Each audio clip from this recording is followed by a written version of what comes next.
Good morning and welcome back to the New Forest on a chilly late February morning. Well, late February means that this is the January-February update of the New Forest video diary for 2024. How time flies.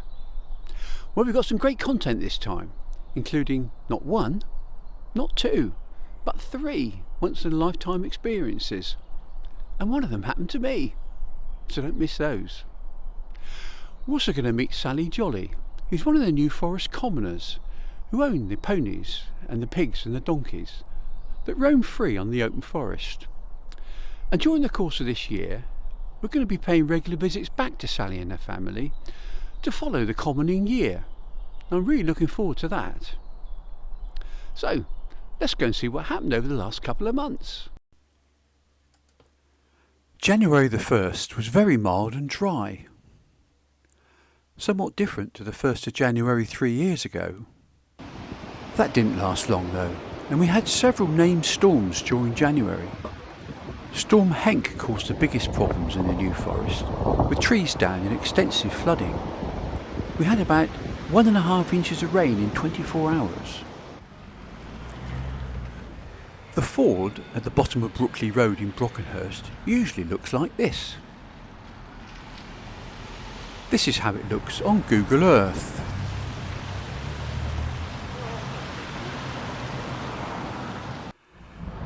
If we have a dry spell, it looks like this. And after Storm Henk blew through, it looked like this. Thanks to Mitzi Holley for sharing this dramatic picture with us. Here's one of the trees that broke partway up the trunk during the storm.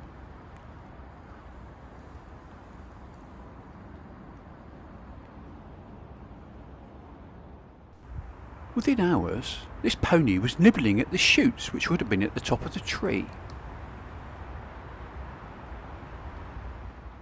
Within a week, the bark on the upper branches had been gnawed quite extensively, probably by ponies and deer. I wonder why the upper branches are more tasty. Those of us who live in the New Forest are used to seeing the ponies and donkeys living freely on the forest.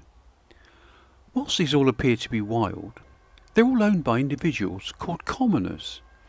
So who are the commoners?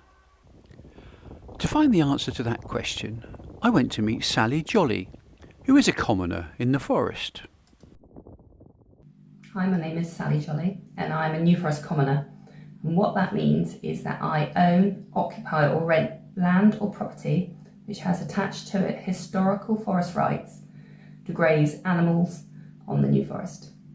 There are around 500 commoners altogether, and between us we graze about 8,000 animals, including ponies, donkeys, cattle, sheep and pigs.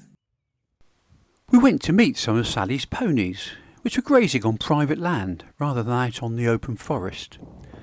These ponies are used to Sally and human interaction, which is not the case with most of the ponies that live out on the forest.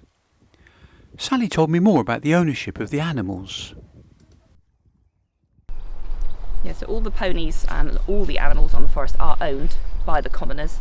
The ponies are identified by brands on their backs, and each brand is, sort of attached to that commoner or that commoning family, and that's the way that we identify them.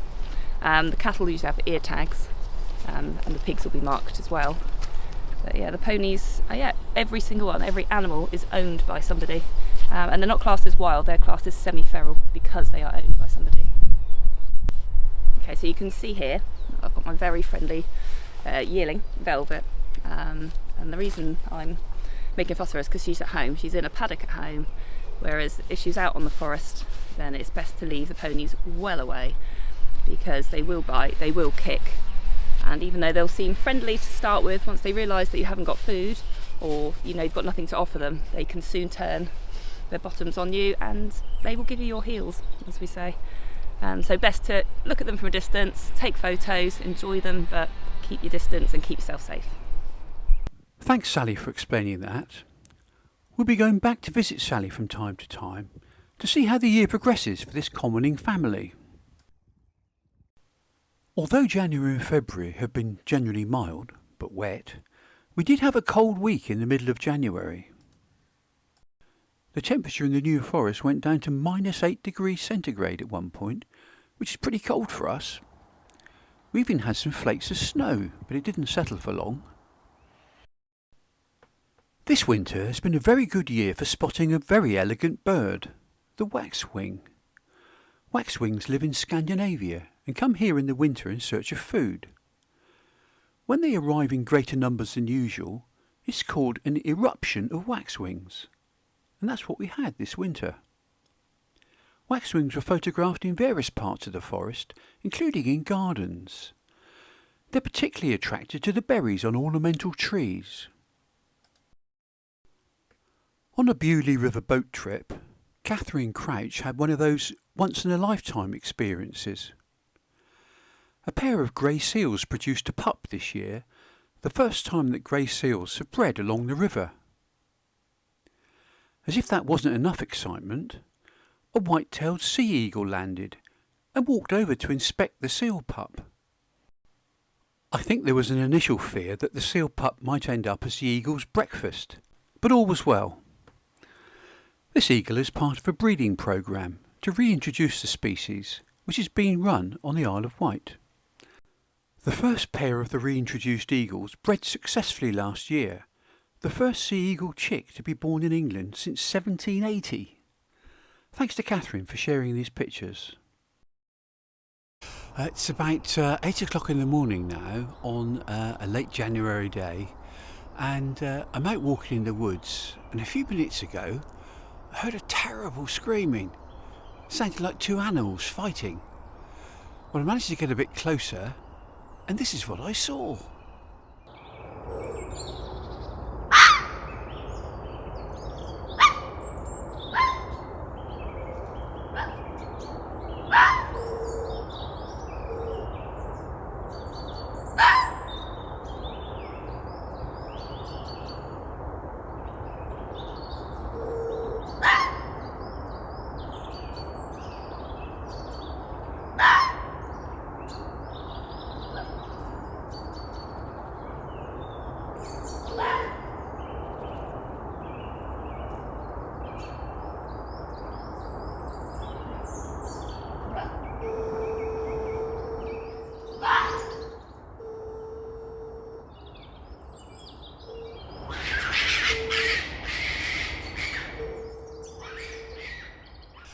And off they went, up into the woods, still screaming.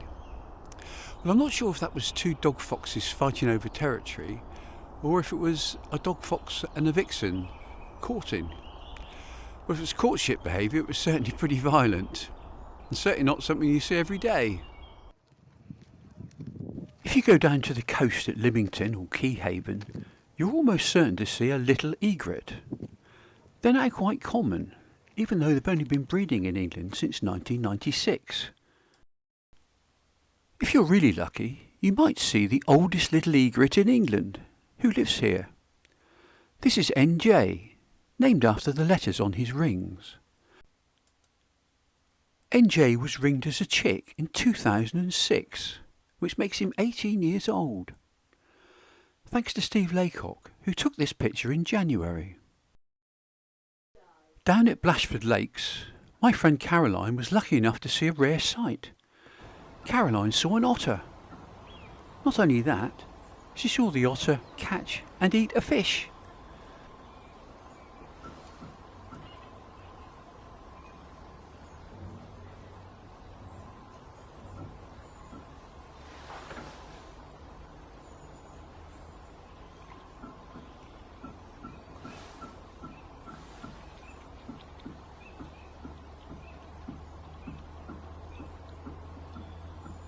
Not many of us will ever see that, let alone capture it on video. Thanks Caroline for sharing this wonderful video with us. The mild weather in February encouraged some early reptiles to come out of hibernation, and the birds started singing. Towards the end of February though, we had a couple of frosty nights, with winter reminding us that it's still here. Let's hope it wasn't too cold for those reptiles. The month ended with more mild but wet weather, let's see what March has got in store for us. Well, I hope you found this video diary interesting. If you have, please give us a like and subscribe to our channel to see more videos about living in the New Forest. Thanks for watching.